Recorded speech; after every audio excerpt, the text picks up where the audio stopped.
I can still hear it. The sounds from that night. I try to forget, but it won't leave me. It was supposed to be a peaceful visit to my grandfather's village, but that night changed everything. I had no idea what was really going on in that small, old hut at the back of his house. The house I had spent years visiting, playing, and feeling safe in. But that night, everything was different. I was supposed to stay in the living room and watching TV, but something pulled me towards the small hut. I don't even know what made me walk there. Maybe it was the strange, quiet air, or the soft, muffled voices I could barely hear from inside. It felt wrong, but I couldn't stop myself. I stood there, frozen. The old wooden door was slightly ajar, and through the gap, I saw it.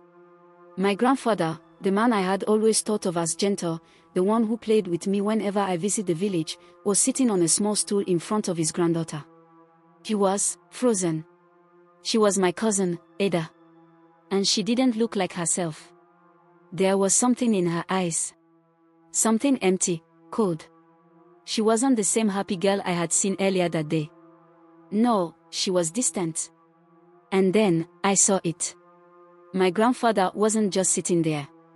He was doing something horrible. The horrible truth about that night will stay with me forever. The next morning, everything seemed normal.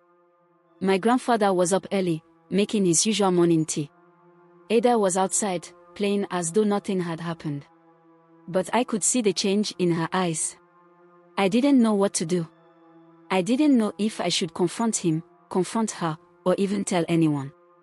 My mind was clouded, my heart heavy with fear and confusion. But one thing was clear, something had happened that wasn't supposed to. And I was left with the terrible question, what did I just witness? Every time I tried to approach Ada, I noticed the way she avoided looking at me. She wasn't the same girl anymore.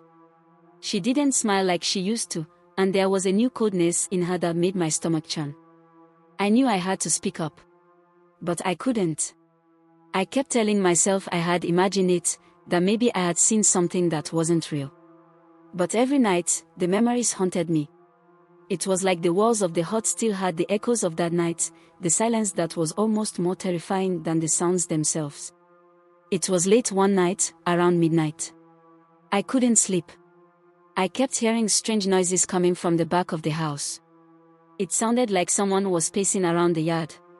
My heart raced. I had to know what was going on. I grabbed a small flashlight and crept towards the hut, as quietly as I could. I knew I shouldn't be doing this, but I had to see for myself. When I got close to the door, I heard my grandfather's voice. It was low, soothing. But it was wrong. It was comforting, but it didn't belong in that situation. I knew it wasn't right. I heard Ada's voice too, but it wasn't a cry for help.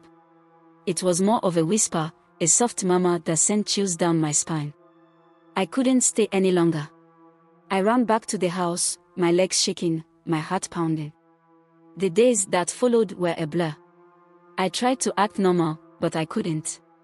The truth weighed on me. I couldn't look at Ada or my grandfather the same way. The shame, the guilt, the anger, it all mixed together. Ada became withdrawn. She didn't talk much, and she never looked at me the way she used to. I wanted to ask her what had happened, but I was afraid of what she might say, or what she might not say. I tried to talk to my aunt, Ada's mother, but she didn't want to listen. She thought I was overreacting. Old people don't know what they are doing, she said, brushing it off. Your grandfather is harmless. But I knew. I knew what I saw. I couldn't hold it in any longer. One evening, when everyone was gathered in the living room, I stood up. My hands were shaking, my voice barely above a whisper. Grandfather. Ada, what happened in the hut that night? The room went silent. Everyone looked at me as if I had just opened a door no one wanted to see through. My grandfather's face twisted in something I can't even describe.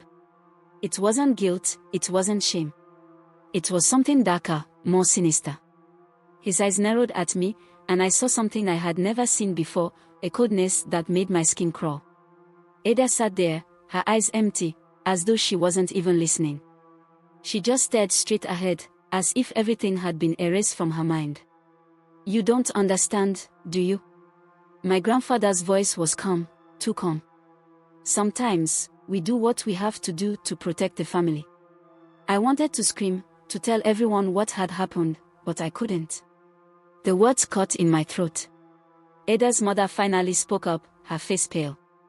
Don't listen to him, she said. I knew something was wrong. I knew something happened. The truth was out. The damage had been done, and now we were all trapped in the web of lies and horrors that no one could undo. I never went back to that village. The memory of that night is still fresh in my mind, and it will stay with me forever. My grandfather's name is now spoken with disgust in the family, and Ada, she never recovered. She disappeared one day, and no one ever saw her again. I wonder what happened to her, but I never know. The pain of that night, the silence that followed, is still with me. I never told anyone what I saw until now, and even now, I can't shake the image of my grandfather and Ada. It's a darkness I can't forget. And I don't think anyone should ever forget.